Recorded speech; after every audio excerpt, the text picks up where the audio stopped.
Are we good?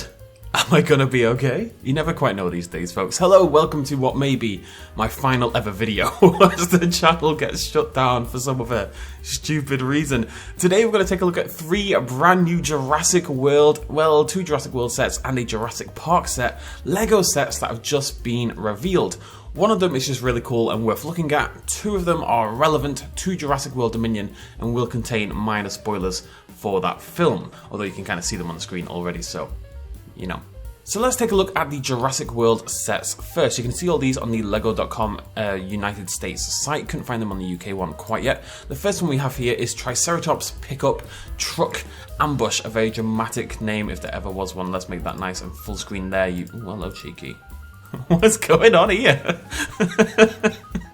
Okay, if I just put that right in the middle, that's going to work, right? What is going on today? This is how they get me. This is Lego. Wait, no, it's not even the same. Look, it doesn't line up.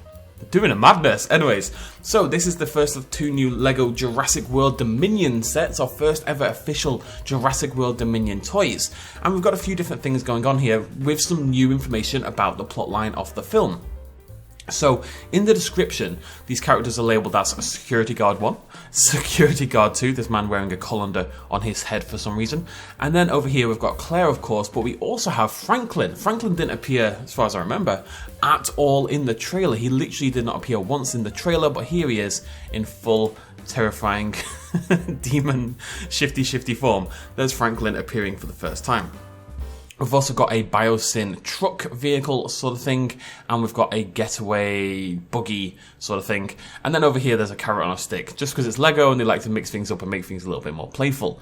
Now the interesting thing about the 2 characters here is that it looks to me that Franklin and Claire may be undercover as biosyn operatives, or they're dressed up. They're clearly dressed up to sneak around and be sneaky at the very least. Maybe they're breaking into that biosyn facility. The biosyn facility we're assuming is that big curved grassy building with the waterway pouring out of it that we saw during the trailer. I really think it's going to be sort of like the last third of the film or so, I think, is mainly going to be taking place there as the whole crew comes together for one last hurrah. Of course, we also have a Triceratops. Now, some of you will be looking at that and thinking, wait a minute. First of all, the Triceratops has Nasutoceratops colours, but the scene in the film did in fact feature Nasutoceratops, not Triceratops. There is no Triceratops in the trailer whatsoever, so I don't know why this is the case. I suspect it's because we already had a Triceratops head mold, and quite frankly, they've been a little bit lazy and decided they're not going to make a new head mold for a Nasutoceratops. So instead, they've literally just replaced the dinosaur with another dinosaur and given it the correct paint job. That's a little bit iffy as far as I'm concerned, but that does very much seem to be what's happened here. Now if we click through, now you've got to keep in mind LEGO sets aren't necessarily demonstrative of what's going to happen. We saw, for example, a baryonyx attack on a boat at some point and everyone got super excited thinking that was Camp Cretaceous stuff. These don't necessarily reflect the particulars of how a scene will play out, but it is worth noting that this one clearly is meant to reflect the Nasutoceratops herd attack scene that we saw in the video yesterday. So if we start to click through, we can see a little bit of what's going on here. We've got the Nasutoceratops bashing into the front of the truck with the security guards, and they're chasing down Franklin and Claire with her carrot on a stick as they get away on the buggy. Now there's always a chance, of course, that this is a jokey interpretation of what really happens. You know, instead of a carrot on a stick, they use flares or something. They do something to rile up the Nasutoceratops to allow them to make their escape. We saw the Nasutos going a little bit crazy. We actually saw a military vehicle, much like this one in the trailer, getting knocked over, and it was on its back and flipped over and all cracked and broken. So that could play into it as well, this destructible vehicle, as you can see here. Franklin, our lovely lad over here, will indeed be making it into that scene. Well, we knew he was in the film, but we didn't know how much of a role he was going to have. It turns out he's going to be part of that climactic scene, we assume, in the biosyn facility. Now, what's interesting is how does he get brought into the fold? Because we don't see him in the trailer, which would suggest he's not a major player.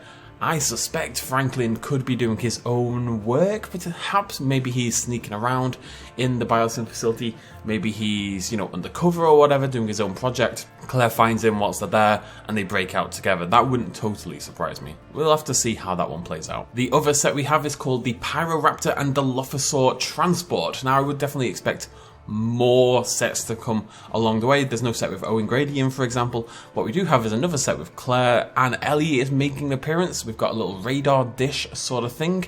We've got a Biosyn truck with an actual Biosyn logo on it. So that's actually an official, I believe, our first official look at what this Biosyn logo is going to look like. For people who've been paying attention to the leaks and stuff like that, we have seen it a little bit in the past. I believe on the side of a plane and on the side of crates and stuff like that. We have seen what it's going to look like. I still can't do this, but there you go. There's the Biosyn logo. And of course, in the driver's seat of this Biosyn utility vehicle, this Biosyn Jeep sort of vehicle, is our lovely bespectacled, bare-chested Ian Malcolm, like always. And whilst all that's very exciting, more importantly, we've got Dilophosaurus and Pyroraptor. Dilophosaurus is the same sculpt we've seen before, but the Pyroraptor is, of course, brand new for the film. It obviously doesn't quite have the feathering of its film counterpart. That would be quite difficult to do, but we do have the very straight, sharp, pointed feather crest on its head, the little mohawk. We've got the feathers splaying out in the fan formation along the tail, and we've got the very typical feathered raptor wings that anyone who makes a feathered raptor absolutely loves to do. And you can see a little bit, it's got these markings along the back, and that sort of red shape down the back as well, down the spine, kind of meant to resemble the feathering. What's funny is this ties back to what I just said a minute ago.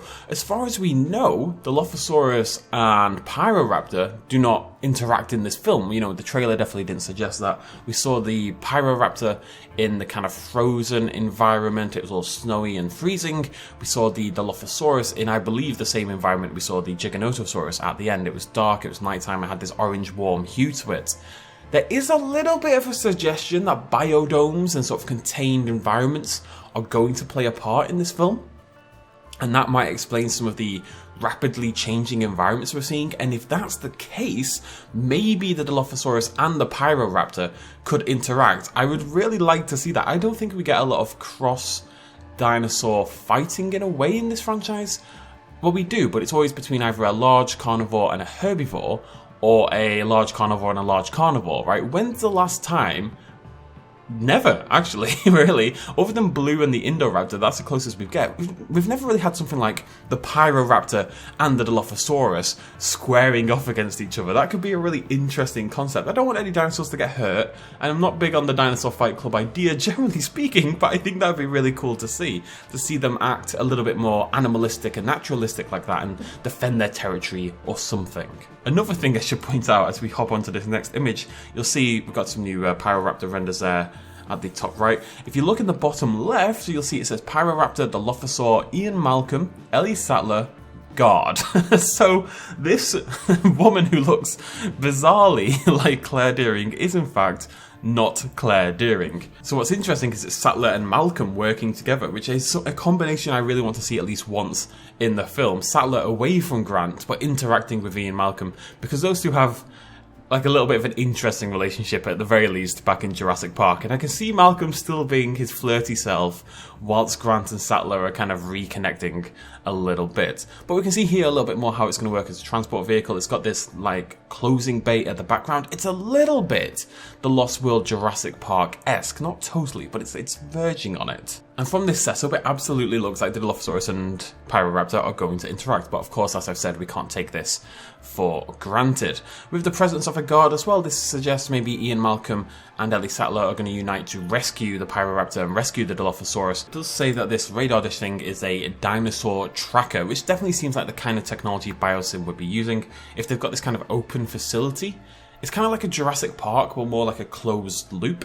And, you know, they've got these natural environments. They're trying out these dinosaurs in these natural environments, maybe in these different biomes. But they're going to need to keep track of them. They're going to use tracking devices. They're going to use some form of technology, hopefully more reliable than the technology in Jurassic Park 1. So you're never really sure how much information you can take away from these, but it does suggest a couple of little plot lines or plot details that maybe we didn't see come to light in the trailer. It's really speculation at this point. I just like looking at this kind of thing and letting our minds run amok a little bit, you know, do their own fancy thing. Why not? But we do have something else to check out. Now, this is, of course, not related to Dominion, but this is a new TRex Breakout. And, you know, they spelled T-Rex correctly. I'm so proud of them. I really am. A new TRex Breakout set coming to LEGO. Now, this is much more pricey than the others. It's $99.99 in US, and I think it's like 90 quid in UK, so, you know, we're getting shafted a little bit there as per usual. But it's a really cool set. So if we make this full screen, of course, this is the iconic T-Rex breakout scene in the original film. We've got all the foliage in the background, we've got the bent fence, and the fence is correctly done as well. So many people would do this as a straight line, but the fences in Jurassic Park, in the T-Rex paddock, they are angled towards the Tyrannosaurus Rex paddock itself. We've got the lights, we've got the ripped wires, we've got the warning signs. We've got the two vehicles, one of them flipped over, not just on its back, but you can see it's sunk down into the mud. The T-Rex is there pressing down on it as it does. The two kids are sitting by it covered in dirt. There's Alan Grant with his flare, and then running away is Ian Malcolm, and we even have a Tyrannosaurus Rex paddock sign. Can I zoom in on this one? Yeah, but not really. You can see there's some puddles on the ground. I think the mud is sort of removable and changeable, and that's how you're going to make the vehicle sink in. You can also see the track there underneath, the track that the vehicles move along. If you actually look inside the vehicle, if you look inside the Jurassic Park vehicle on the right hand side, you can see just inside that little map, that little TV screen that they've got, you know, and it's got this little map of Isla Nublar by the looks of it. It's not too easy to see, but that's pretty cool little detail as well. And there's even a little quote at the front. Boy, do I hate being right all the time. Ian Malcolm's iconic quote from the first film. No other iconic quotes by Ian Malcolm in that film, obviously. And we can see the characters up closer. Everyone's a little bit soaked, a little bit wet, a little bit dirty. Grant is determined and angry and fierce. Malcolm is terrified, because this is probably meant to represent here. He's running away from the Rex. The kids, for some reason, are having the time of their life. Now, they're just welcoming death. You know, they're millennials. They're tired of it all. This is it. So I don't know why they're so happy about the whole thing. So this doesn't ship until April 17th. We've got a little while to go. I may pick this up. And if I do, I'll do a video of it right here on the channel. We'll do a build video, not something I've really done before. I haven't been doing Lego in a very, very long time, but I think this could be a lot of fun, so I'll just film myself building it and talk over the top, and you guys can see the inevitable disaster that will take place. But an exciting idea for the future. That's the T-Rex Breakout set. Of course, the main focus is the two Dominion sets, but some interesting stuff on the way. Let me know what you think. Are you going to pick up any of these Lego sets? What do you think about those Dominion sets and how they may tie in with the trailer and the plot of the film that we've already established? Thank you so much for joining me. Tomorrow we'll be back with our Prehistoric Kingdom stream, of course. I do have another video planned. I want to talk about the trailer a little bit more, about something specific. But beyond that, back to normal. Thank you so much for joining me. Cheers, much love as always. Bye-bye.